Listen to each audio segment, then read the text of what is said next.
Señor, claro. Bueno, hay 79 personas en lista. Sí, señor. No sé para que veas si de los grupos si todavía Profe, falta gente. profe, ¿me escucha? Sí, dime. ¿Me estaba llamando, profe? Sí, que hay 79 personas en lista. Sí, señor, 79 en este momento. Profe, Ujú. me puede regalar ese PDF para actualizar los que tengo 86. Me toca depurar los que sobran. Claro que ahí faltará gente, ¿no? De pronto tú tienes más. Sí, señor, están ingresando varias personas. Creo que ahorita ingresó el profesor, una persona nueva. Ajá, listo. Bueno, yo te paso eso ahora más tarde. Me escribes Ok, profe, muchas gracias. al, al correo, al interno, al, al WhatsApp, al mío. Me escribes tu correo electrónico para enviarte el archivo. Listo, profe, ok. Bueno, vamos a hablar sobre los elementos esenciales del contrato. Espero que hayan diligenciado el foro de anoche. Ya está en la sesión de hoy el foro de esta sesión. Bueno, ¿cuáles son los elementos del contrato? A ver, ¿quién me puede recordar cuáles son esos elementos? Profe, capacidad, consentimiento, objeto y causa. Lícita. Lícita. Exacto. Bueno, empecemos por la capacidad. ¿Quiénes son capaces? Según la ley. Las personas mayores de edad. Personas mayores de 18 años. Mayores de edad. Ujú. Y que tengan sus facultades mentales bien. Los que la ley. Profe, los que la ley faculta como capaces. Sí.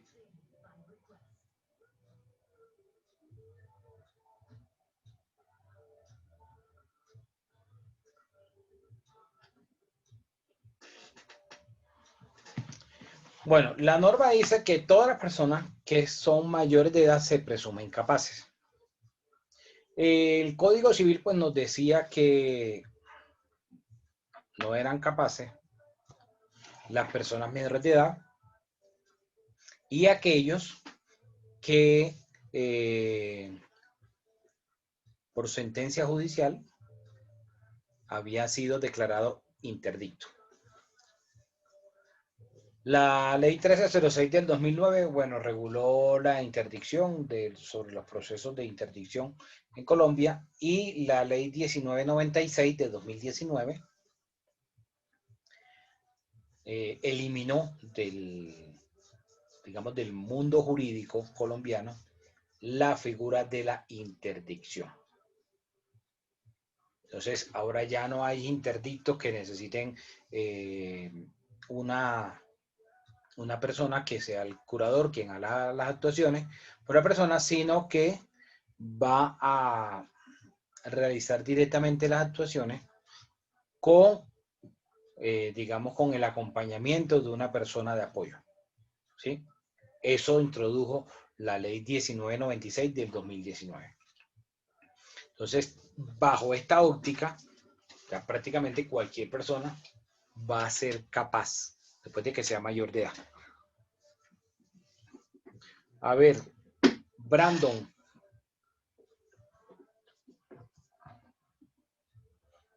Señor, Las señor, personas ¿me que escucha?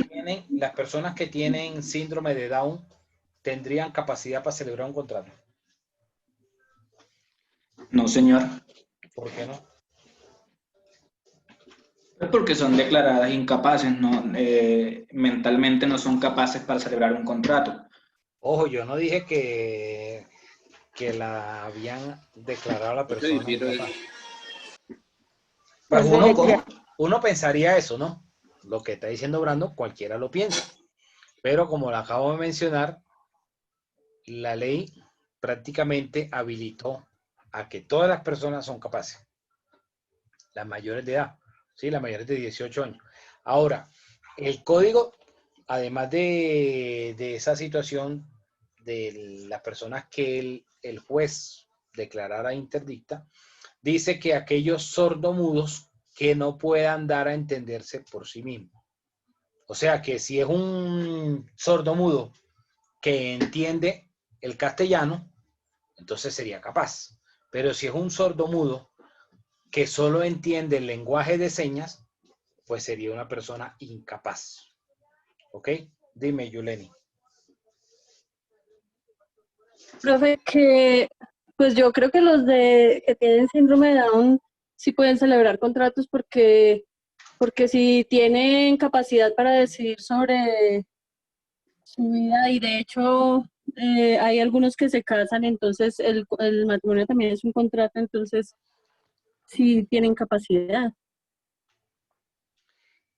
Claro, pues ha salido, digamos, a la luz pública que últimamente algunos han celebrado contrato de matrimonio, ¿sí? Que se han casado. Pero si nos fuéramos al ámbito netamente legal, el hecho de que tengan esa condición no significa que no tengan capacidad jurídica para celebrar contrato. No, Juliet, lo hacen directamente. Cuando hablamos de capacidad es porque la persona hace directamente el acto, ¿sí? No necesita la intermediación, que eso es lo que menciono, que la ley 1996 eliminó, porque la ley 1996 desapareció el proceso de interdicción, y la interdicción era que tuviera un representante, un guardador, para poder celebrar las actuaciones en nombre de la persona. Entonces, se presume que todas las personas van a ser capaces, ¿ok? Todas las personas mayores de edad. Verónica.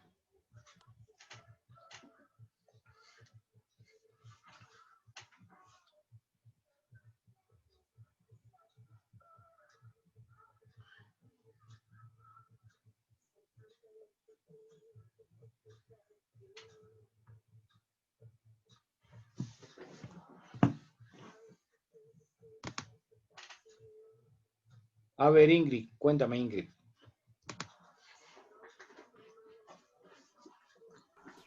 Buenas noches, profe. Ya la iba a bajar, pero bueno, en ese orden de ideas lo que su merced nos indica es que básicamente lo que debemos hacer en los casos de que uno tenga como duda con el tema de la interdicción es dirigirnos a la ley 1996 del 2019 y ahí podríamos confirmar, ¿verdad? No, es que la ley 1996 eliminó la interdicción. O sea, ya no hay Sí, interdicto. pero en el caso en que uno tenga como alguna duda en cuanto a este tipo de figura, ¿no? Antes se generaba la duda. Cuando, bueno, algunos que sí podían celebrar, otros no. Ahorita, según la norma, la 1996, al no existir interdicción, se entiende que todos son capaces para celebrar el contrato. Todos, sin excepción. Pero, por ejemplo, lo que su merced nos indicaba hace un momento, que si la persona se puede hacer entender mediante señas, pero no entiende el idioma español, entonces en ese orden de ideas no sería legalmente capaz. Entonces ahí Según le el Código Civil, al principio la interpretación del Código Civil, no sería capaz.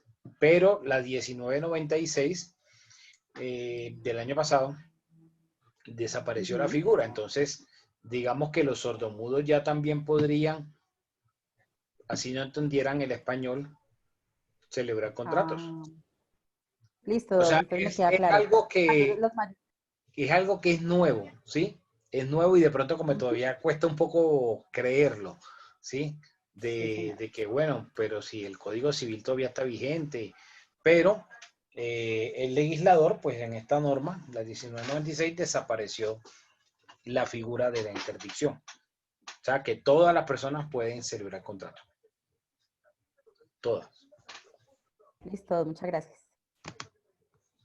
Elkin. Señor docente, buenas noches, gracias. Sí, lo que pasa es que pues con relación a ese tema yo pienso que al final con esta ley algunos de sus apartes resultarán inexequibles o inconstitucionales porque la verdad sea dicha, habrá patologías que se lograrán demostrar con una total incapacidad de la persona, por ejemplo el que tiene Alzheimer o aquellos que tienen unas enfermedades donde sin lugar a dudas se podría establecer que no tienen esa capacidad, esa voluntad jurídica de tomar ciertas decisiones, pero bueno, será ya entonces un plano en el que tocaría esperar porque en eso orden de ideas, a no tener el tutor, cómo entenderse en esa celebración de un contrato con una persona que no sabe, por ejemplo, de quién es vecino, por efectos de su propia enfermedad, claro está. Entonces es como esa disyuntiva que se está generando y pues esperemos qué pasa con la ley como tal a mediano plazo.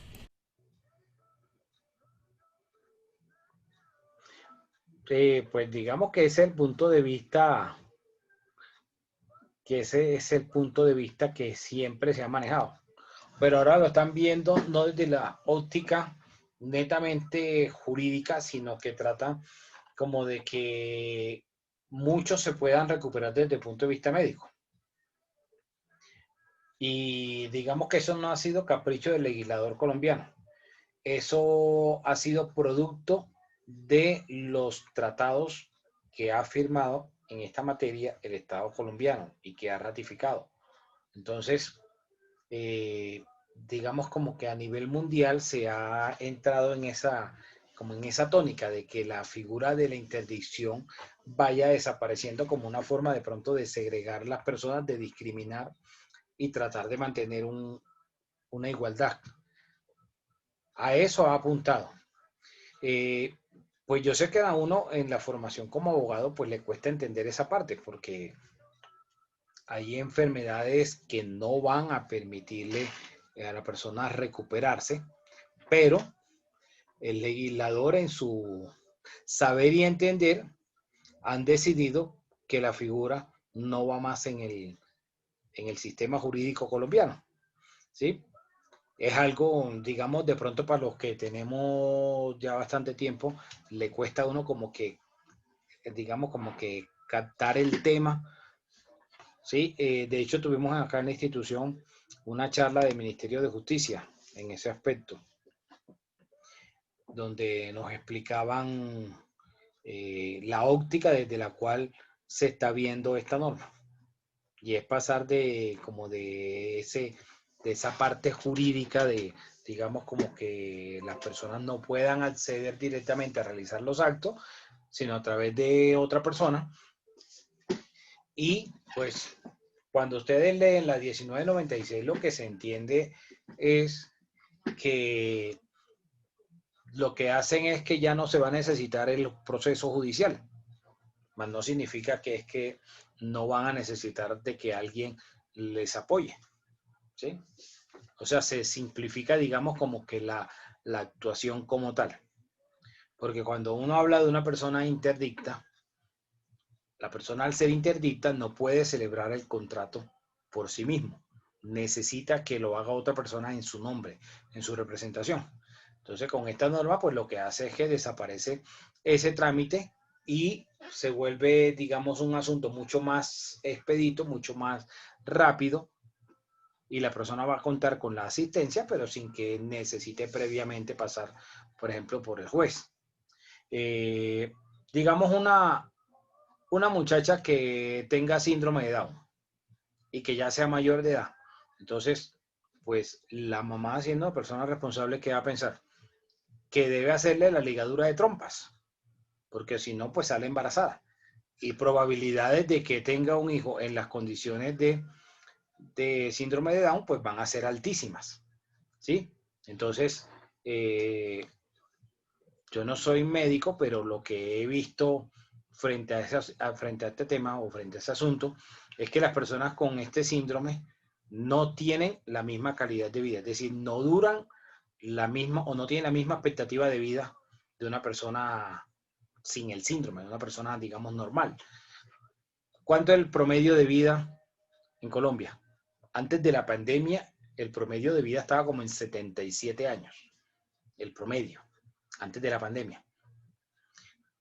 ¿Ustedes conocen a alguna persona con síndrome de Down que tenga 50 o 60 años? No la hay.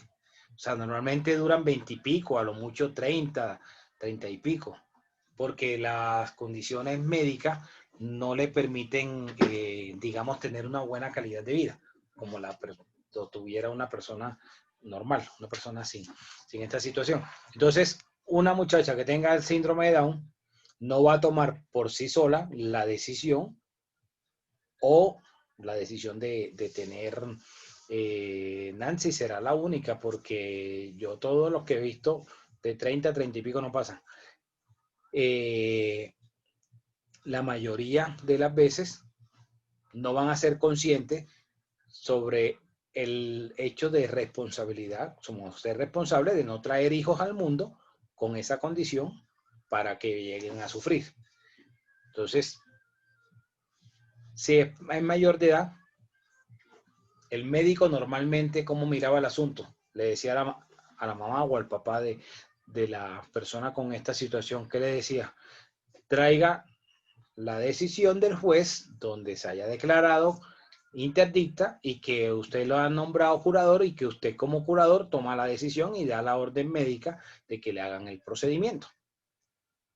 Entonces, al desaparecer ya esta figura, pues directamente quien va a dar la autorización pues va a ser la persona con la misma situación, que va a contar con el apoyo de la otra persona, que normalmente se busca por la ley que la persona de apoyo sea alguien de su entorno familiar, de su entorno más cercano. ¿Ok?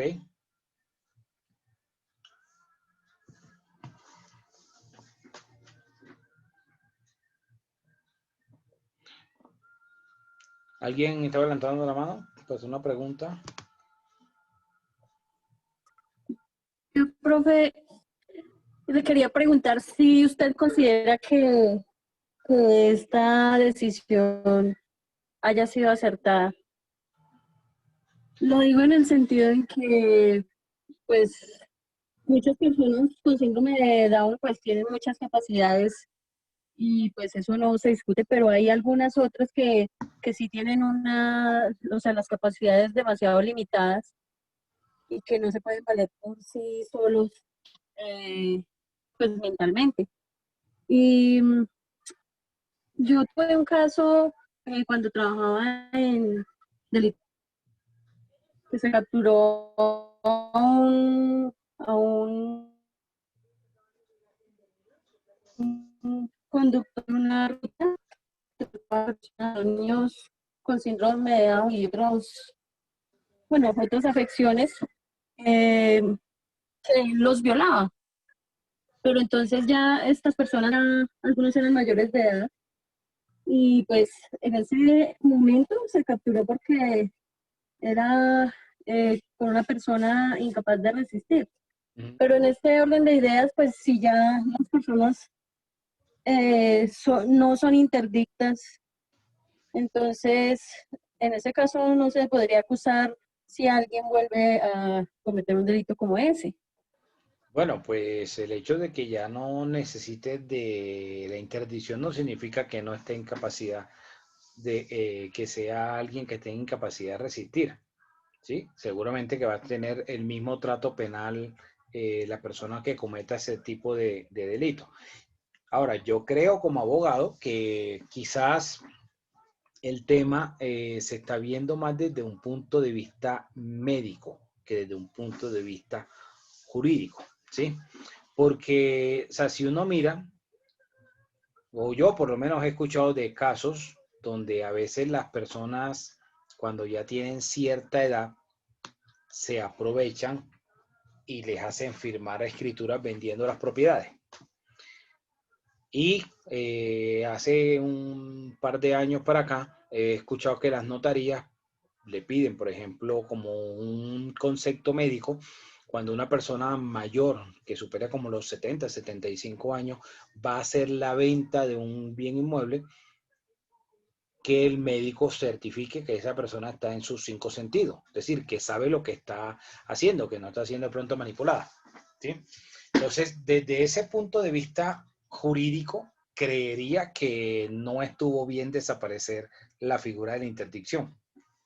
Porque yo creo que la figura de la interdicción lo que buscaba era precisamente garantizarle a las personas la situación de que a través de ese representante, a través de ese guardador, que ese guardador tuviera una responsabilidad en caso de que tomara decisiones que pusieran en riesgo el patrimonio del interdicto.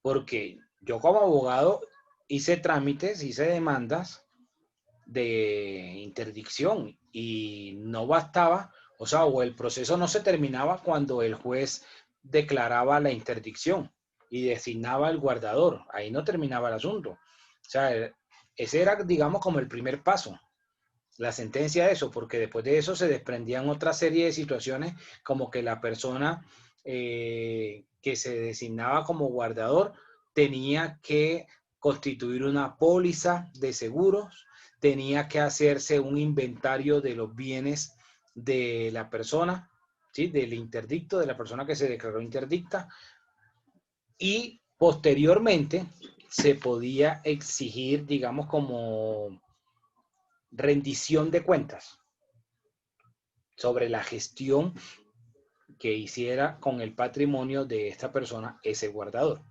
Pero ahorita si las decisiones las va a tomar directamente la persona, va a contar con el apoyo de alguien, pero si al final esa persona de apoyo no es la que toma la decisión, esa persona de apoyo no va a tener ninguna responsabilidad jurídica desde el punto de vista patrimonial. No penal, patrimonial. Es decir, de que ponga en riesgo el patrimonio de esa persona y que la lleve a tomar decisiones, digamos, equivocadas.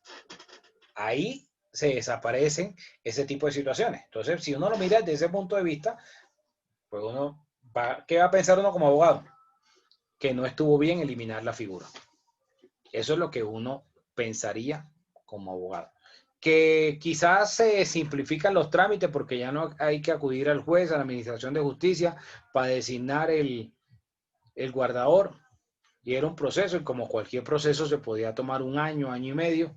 Ok, es, digamos, como que la única ventaja que yo le veo al asunto desde el punto de vista de trámites, ahorrar tiempos.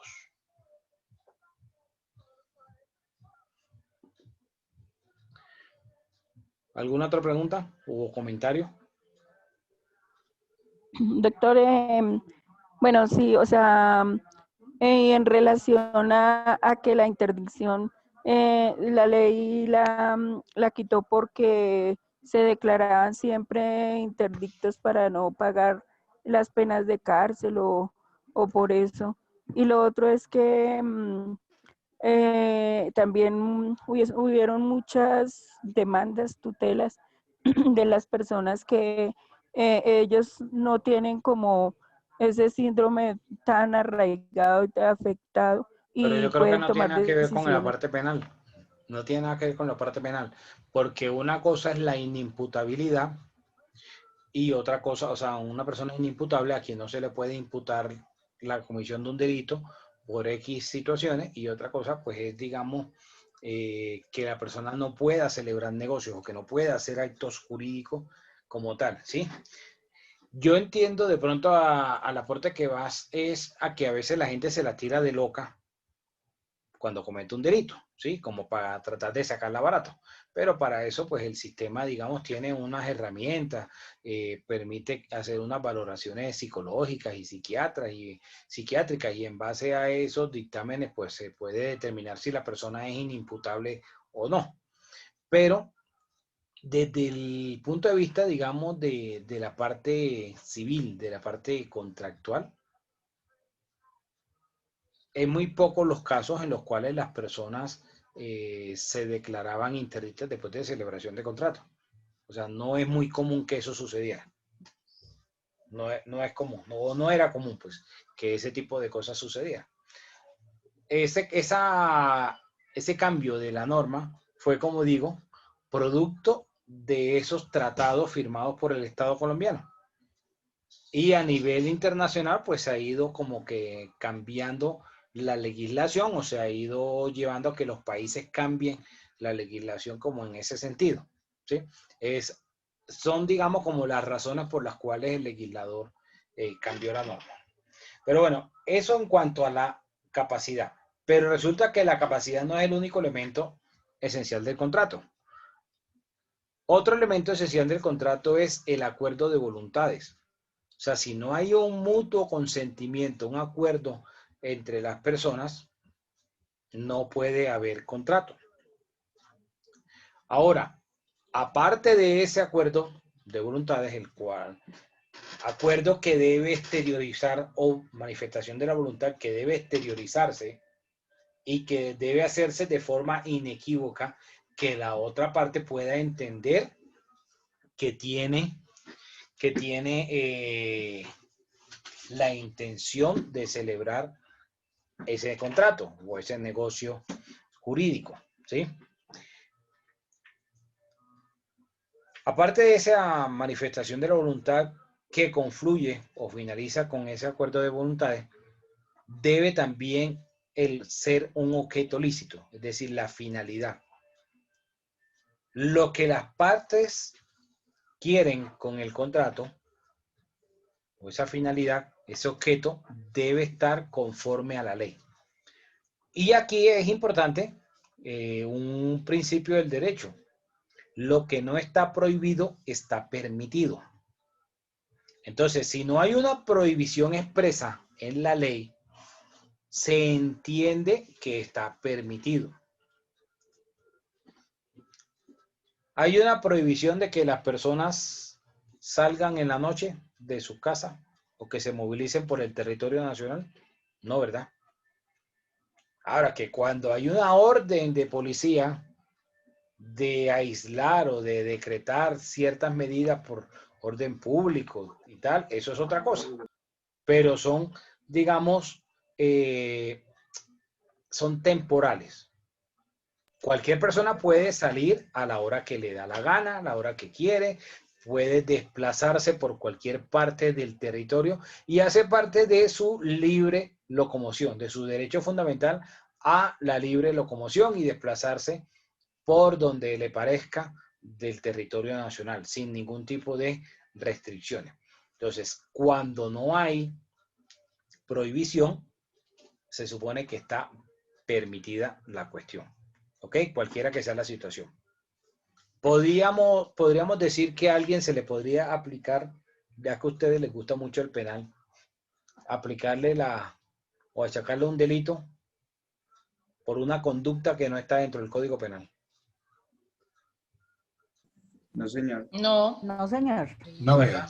Ustedes como buenos penalistas saben que eso sería una atipicidad, ¿sí? Que si no está tipificado como un delito, no se le podría endilgar esa situación. Entonces, si no hay ninguna prohibición en la ley, las partes pueden celebrar en su contrato la finalidad que quieran. Eso significa que el objeto sea lícito. Ahora, además de ese objeto lícito, debe haber una causa lícita. Y la causa debe ser esa forma o ese medio cómo se va a lograr la finalidad. Y que la forma como se va a lograr esa finalidad, es decir, esa causa, no vaya en contra de la ley. Eso significa que el contrato tenga una causa lícita, que tenga un objeto lícito, que haya un acuerdo de voluntades, que las partes sean capaces, y eso está en el 1502 del Código Civil, y algunos doctrinantes hablan de que también hace parte de la buena fe, como otro elemento esencial del contrato. ¿Preguntas hasta acá en cuanto a los elementos esenciales del contrato?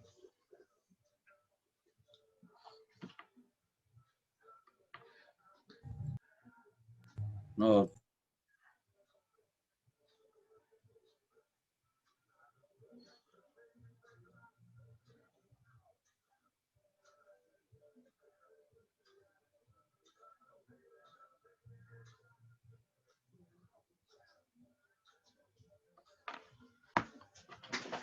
Ok, bueno, resulta que si alguno de esos elementos esenciales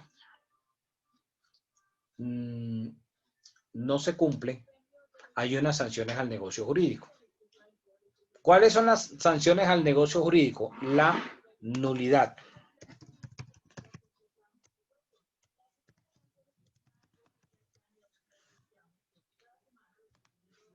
La nulidad del contrato puede ser absoluta o relativa.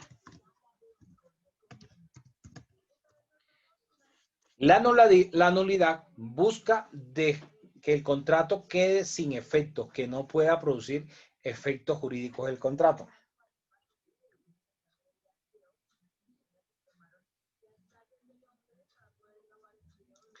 La nulidad la pueden declarar directamente las partes, pero si una parte considera que hay una nulidad y la otra no, pues tiene que acudir al juez y será el juez el que declare la nulidad del contrato.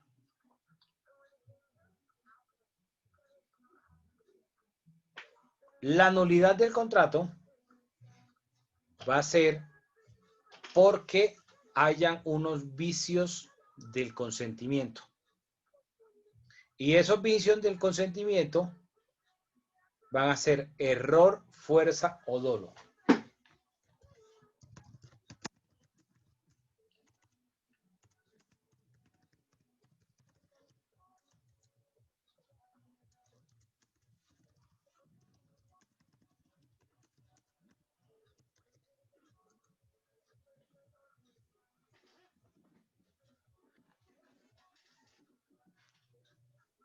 Además de la nulidad, existen otras dos sanciones al negocio jurídico, las cuales ya procederé a hablar.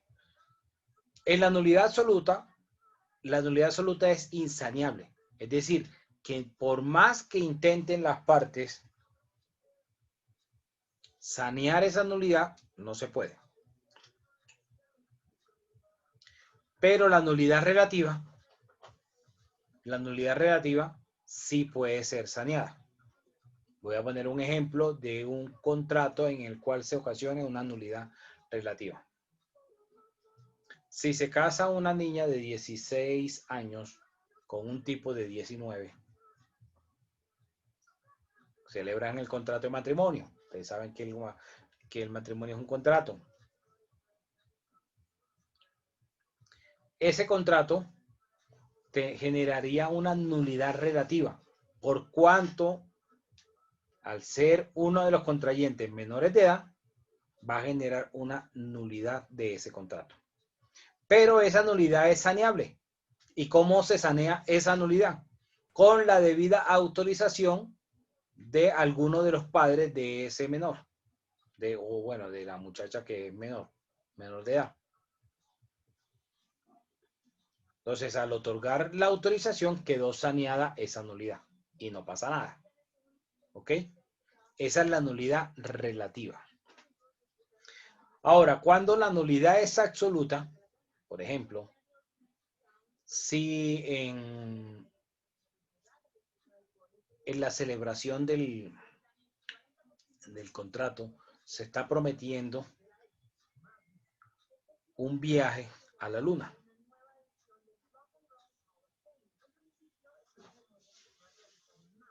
Eso en este momento es imposible. Yo sé que de pronto van a decir, pero es que ya están vendiendo viajes en el espacio y tal. Bueno, lo que acaba de hacer Virgin Atlantic o creo que es Space y la NASA, ¿sí?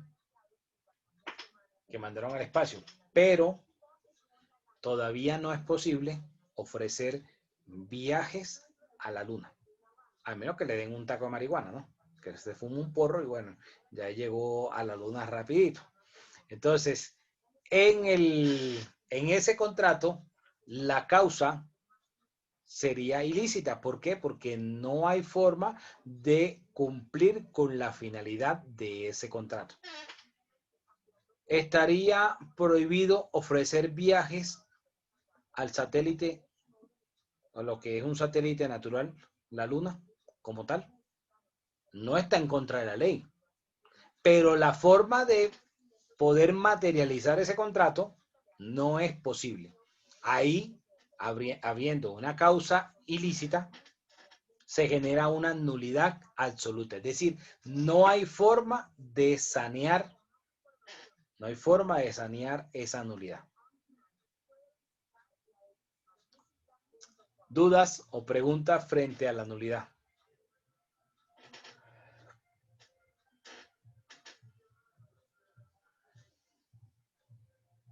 ¿Quedó claro? Sí, doctor. Sí, profe. Sí, profe. Como el agua. Ok. Profe, yo tengo como, bueno, pues más que una pregunta, es como, bueno, sí es una pregunta. En el caso que su merced nos explicaba hace un momento, de que la chica de 16 años se casa con el de 19 años y la sanean obviamente alguno de los padres, pero en el caso en que no haya ninguno de los padres, no tengan ningún tutor ni nada, ¿hay posibilidad de sanear esa nulidad relativa cuando ella cumple los 18 años o hasta que ella los cumpla? ¿Sería otra manera o no? ¿Es posible? Sí, claro, pero el contrato no deja de ser nulo. ¿Sí? Ok, sí.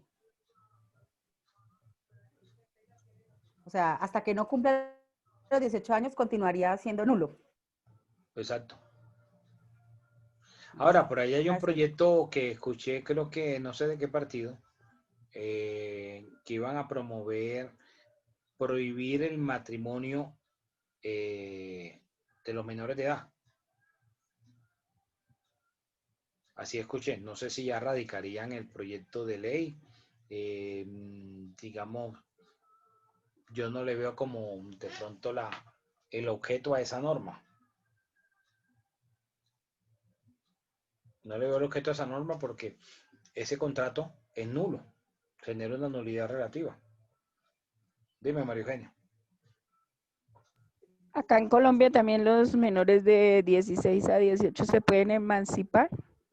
Sí. Mayores de 14. La emancipación puede ser legal, es decir, que el juez declare la emancipación, o también se puede entender una forma de emancipación cuando se da un permiso para trabajar al menor de edad, mayor de 14 años y menor de 18, entre 14 y 17 años. Eso se entiende una emancipación. Al final, ¿qué significa la emancipación? La emancipación es dejar, digamos, de tener la obligación a que lo mantengan.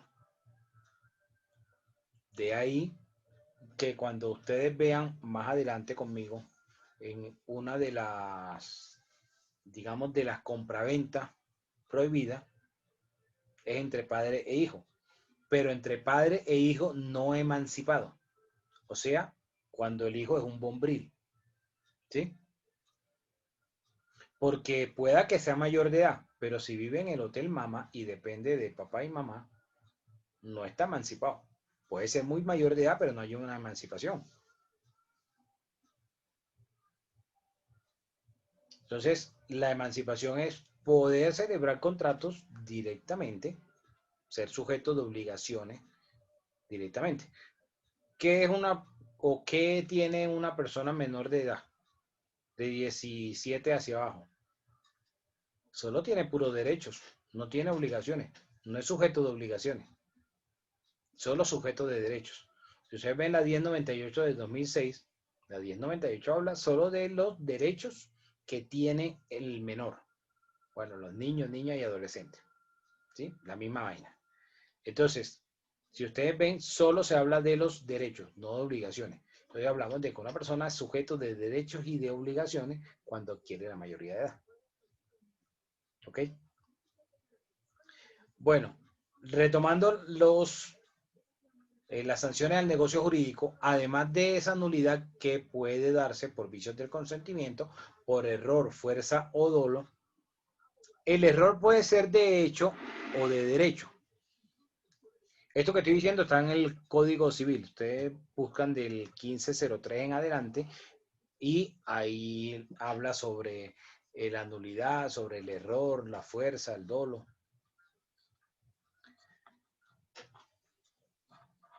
Pero además de la nulidad, también hay otras dos sanciones al negocio jurídico. Y las otras sanciones al negocio jurídico son la ineficacia.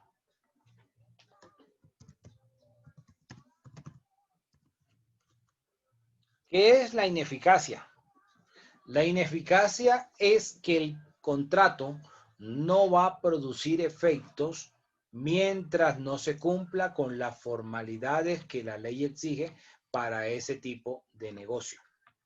Entonces, si no se cumple con las formalidades o las solemnidades que exige la norma, no va a producir efectos. Un ejemplo.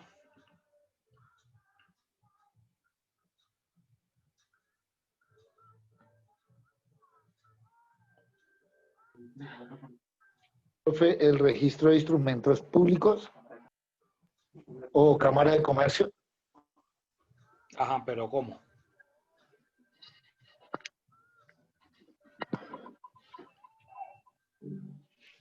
Registrarlo ante la oficina de registro público. Registrar la escritura o el documento de compraventa ante la oficina del registro público. Por ejemplo, cuando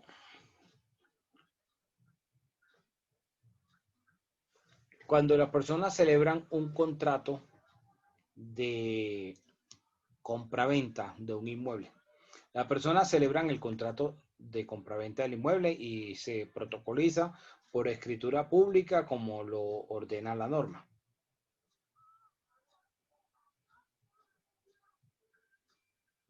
Entonces, si las personas firmaron la escritura, pero esa escritura nunca se lleva a la oficina de registro de instrumentos públicos, ese contrato no va a ser eficaz, o sea, no va a cobrar eficacia, no va a ser oponible a terceros. ¿Qué es el principio de oponibilidad de los actos?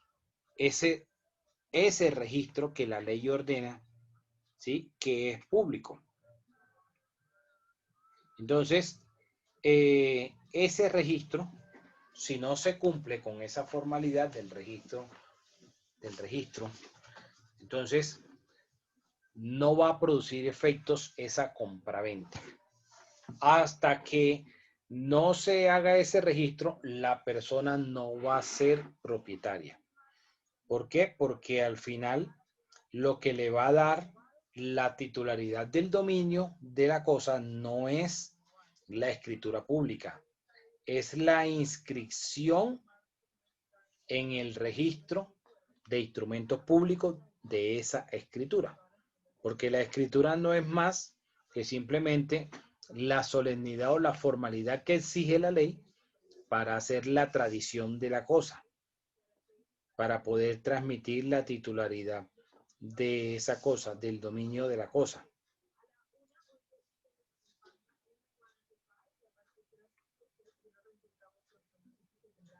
¿Preguntas?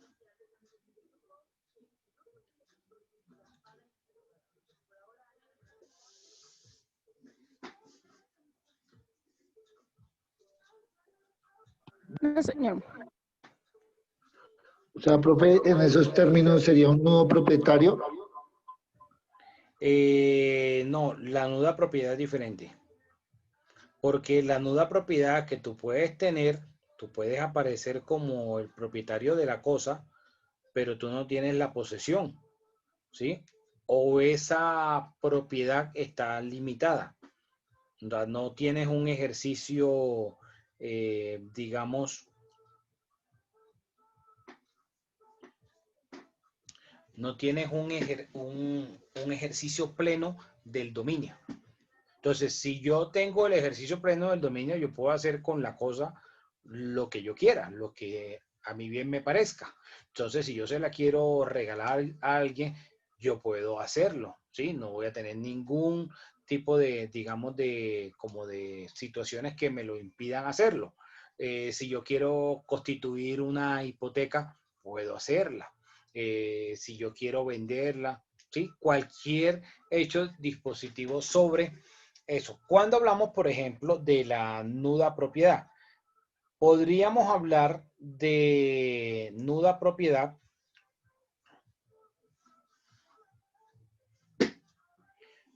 la nuda propiedad cuando a veces el papá le vende al hijo, ¿sí? Le hace una venta ficticia.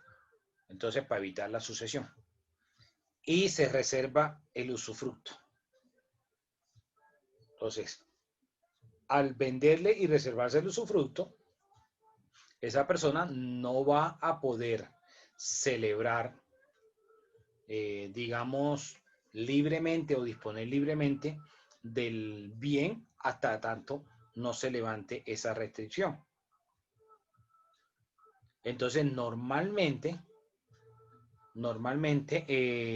ese tipo de restricciones cuando se colocan pues para tratar de evitar que la persona pueda vender la propiedad. Entonces le colocan, por ejemplo, que el usufructo sea mientras el papá, el que le está vendiendo, esté vivo. Entonces, ¿cómo se va a cancelar el usufructo? Cuando el papá se murió. Entonces, se lleva el registro civil de defunción para correr la escritura pública donde se hace la cancelación del usufructo. Y ahí es donde ya va a poder disponer del predio o del bien como quiera. Entonces, ahí hablamos de una nuda propiedad, porque aparece como el propietario, pero realmente no puede disponer libremente del bien como tal. ¿Sí me entendiste?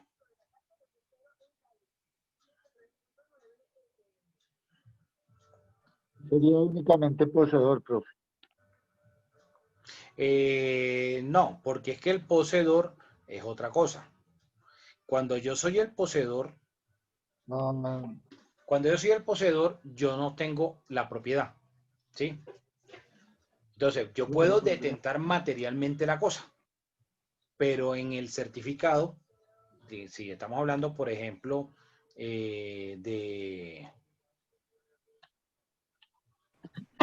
estamos hablando de un bien inmueble, yo puedo tener materialmente la cosa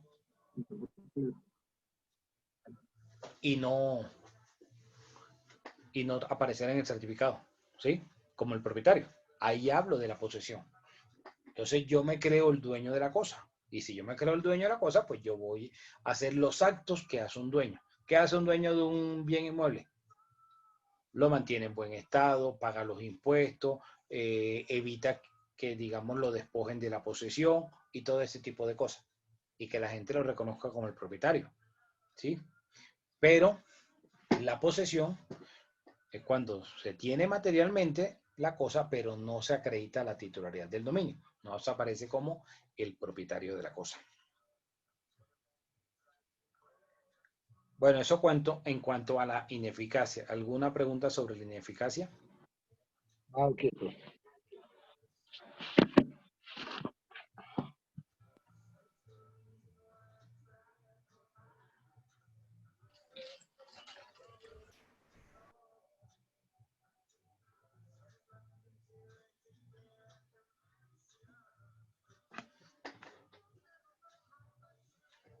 Bueno, aparte de la nulidad y la ineficacia, otra sanción es la inexistencia.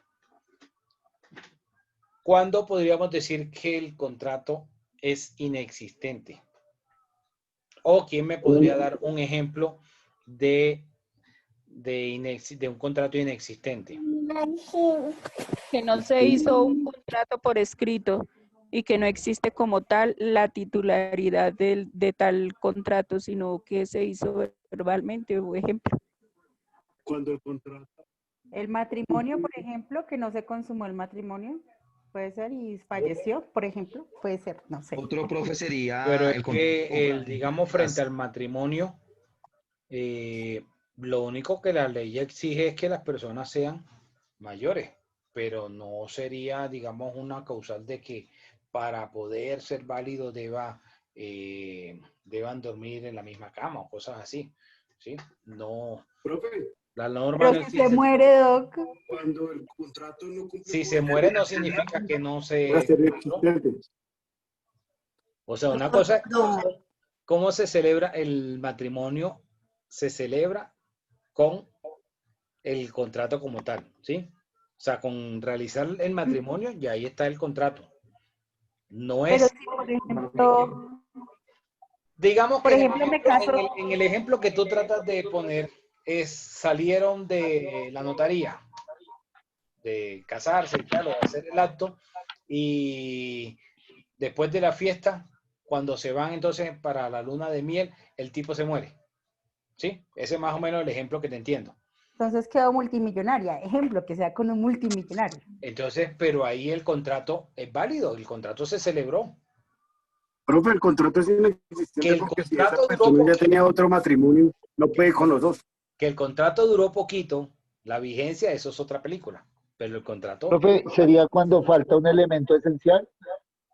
sería cuando, exacto, cuando falta uno de los elementos esenciales o cuando, digamos, va en contra de la ley, como la celebración, por ejemplo, de la celebración de un contrato para la comisión de un delito. Ustedes han escuchado los combos, ¿no? Los combos esos que ofrecen las oficinas delincuenciales. Entonces, si una persona va allá para decirle a uno de esas personas que quieren celebrar un contrato y le dicen, tome, yo le voy a contratar para que usted vaya y le haga tal cosa a la otra persona, ¿sí? Ese tipo de contrato sería un contrato inexistente, porque el objeto sería ilícito. Es decir, no puede haber un acuerdo de voluntades para ir a violar la ley. Ahí hablamos de que es un contrato inexistente, es decir, de que nunca nació la vida jurídica. Porque fíjense que en las sanciones anteriores, es decir, en tanto en la nulidad como en la ineficacia, no dijimos que no naciera, si nace a la vida jurídica. Ahora, me devuelva la nulidad. El contrato se celebra, pero mientras no haya un pronunciamiento de las partes declarando la nulidad de mutuo acuerdo o un pronunciamiento judicial donde mencione que o declare la nulidad del contrato, el contrato va a producir efectos, ¿sí? El contrato va a ser válido mientras no se declare la nulidad. En la ineficacia, el contrato no deja de ser válido, el contrato es válido, que no va a producir efectos hasta que se cumpla con las formalidades que exija la ley, eso es otra cosa. Pero en la inexistencia nunca nace a la vida jurídica, es decir, nunca va a producir efecto. Bueno, D'Angela, el ejemplo que pones cuando le vendes a varias personas, la venta de cosas ajenas en Colombia es válido, ¿sí? Independientemente de que la persona pueda incurrir en la comisión de un delito que se llama estafa. Pero si lo llevamos a lo que estamos hablando, sería inexistente si no nace a la vida jurídica. Ahora, si tú hablas de la venta, que la venta se protocolice con una escritura pública, que se corra la escritura pública, la venta no dejaría de ser válida. Otra cosa es que se logre inscribir esa escritura pública. Es otra cosa. Entonces, no necesariamente sería un acto inexistente. Dejaría de ser eficaz para el que no fue y acudió a que le registraran la escritura.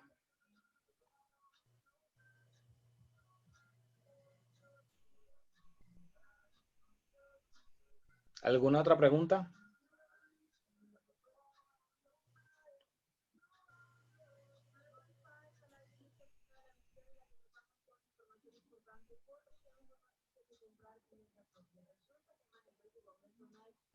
Doctor, disculpa, tengo una pregunta. En el tema de finca raíz, hoy en día hay bastante delito es con el tema de que la gente bailotea sin ninguna legalidad. Y termina vendiendo eso, vendiendo lotes sin hacer el debido proceso y mucha gente es engañada y estafada de esa manera. Ese contrato, hay inexistencia de un contrato, así ejemplo, que se compre un lote sin haber cumplido todos los requisitos de legalidad, por ejemplo, de los uso de suelo y todo lo demás de que se tiene que gestionar ante los municipios ante planeación. No necesariamente, porque es que, a ver, con eso que tú dices, digamos que tengo entendido que para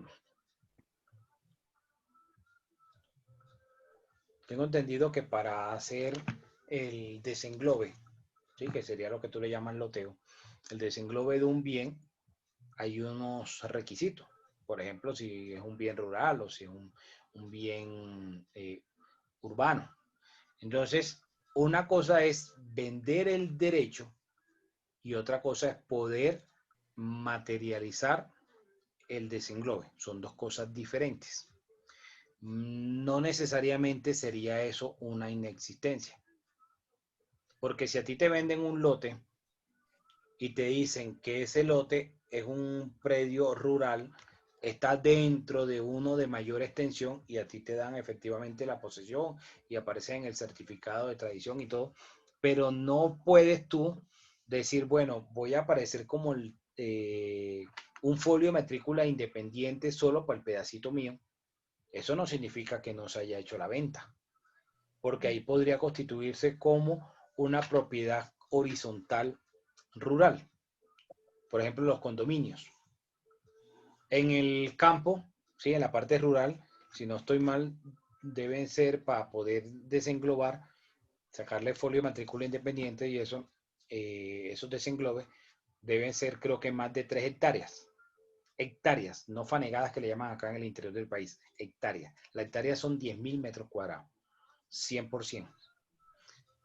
Entonces, si no se cumple con esos requisitos, pues no se puede desenglobar o lotear, como tú dices, pero no significa eso que no sea el propietario del pedazo. Es como si fuera una propiedad horizontal, como un edificio.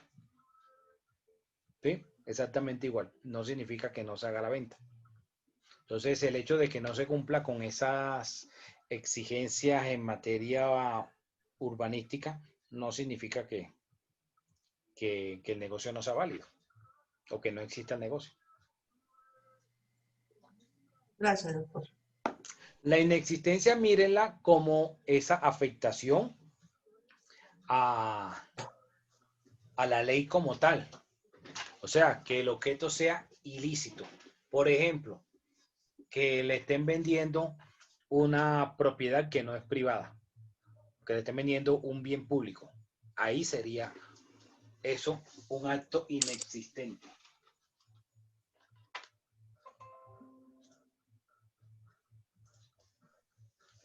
Bueno, continuamos mañana entonces. Mañana vamos a hablar sobre el contrato mercantil. Empezamos en el 864 en adelante y hacia atrás también. Vamos a hablar de la oferta, de la propuesta, de la parte o de la etapa precontractual.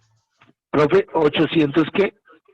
864 está la definición del contrato, pero del 845 en adelante vamos a mirar el tema de la oferta o propuesta. Profesor, buenas noches. Qué pena. ¿Será que Profesor. me puede colaborar con las asistencias que ingresé algo tarde? Okay, listo.